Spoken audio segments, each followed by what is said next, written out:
So how do we round with decimal numbers? Well, so long as you follow the steps that I'm going to show you now, it should be quite easy. The first thing you have to do is write down the number that you want to round.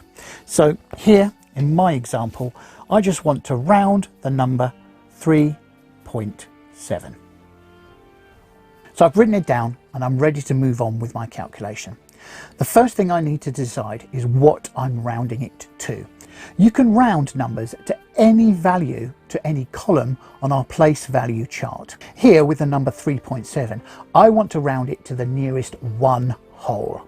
So having got my number and decided what column I want to round to, I can start work. The first thing I need to do is look in my ones column.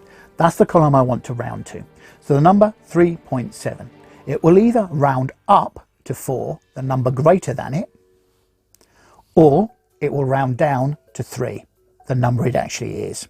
Remember, 3.7 is more than 3, but less than 4. And we want to decide which of those two answers we want. So our answer will either be 3 or it will be 4. So my next step is to look to the column exactly to the right of the column that we are trying to round.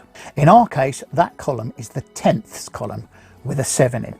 That is the only column we need to be interested in.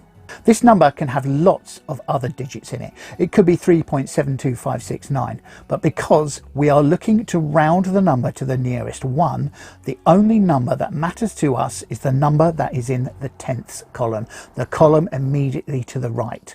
If we were rounding to the nearest thousand, we would need to look at the hundreds column, the column to the nearest right. If we were rounding to the nearest hundredth, we would look in the column to the nearest right, which is thousandth. Once we're looking at that column, we need to make a decision. Where is that number? Is that number closer to 0 or closer to 10? There's a really simple rule that if you just follow this every time, you can't really go wrong. If a number is between 1 and 4, then you must round down. That number is nearer to 0. 1, 2, 3, 4 are nearer to 0 than they are to 10. If the number that you're concerned with is in 5 to 9, then it is closer to 10 and it needs rounding up. So 5, 6, 7, 8 and 9 need to round up.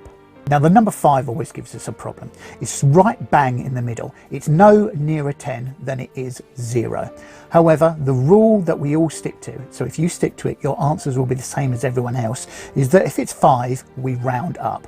Someone just decided that and we're all going with it. So let's go through my example. I've got my number 3.7.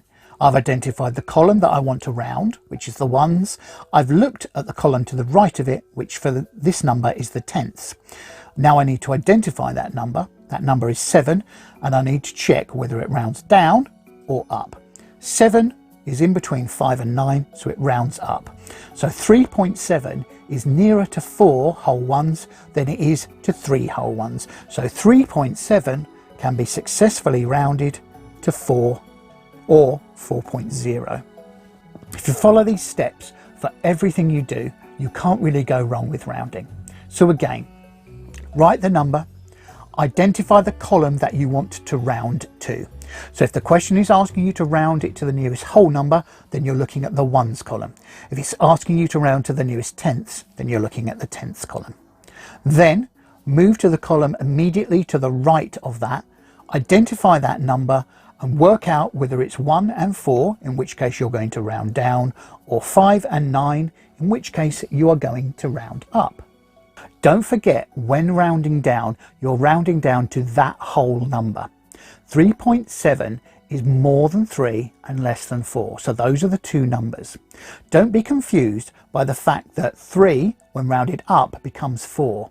Some people, when they round 3 down, think it becomes 2, but we're not doing that because, remember, 3.7 is what we're rounding. It's more than 3. We can't round 3 down. 3 is our base number, 4 is our top number. We just have to decide where our number 3.7 sits on that number line. Is it closer to 3 or is it closer to 4? If you work through the fluency and reasoning and problem solving parts of this workbook using the methods I've just shown you here, you should be able to accurately answer all the questions I've asked of you.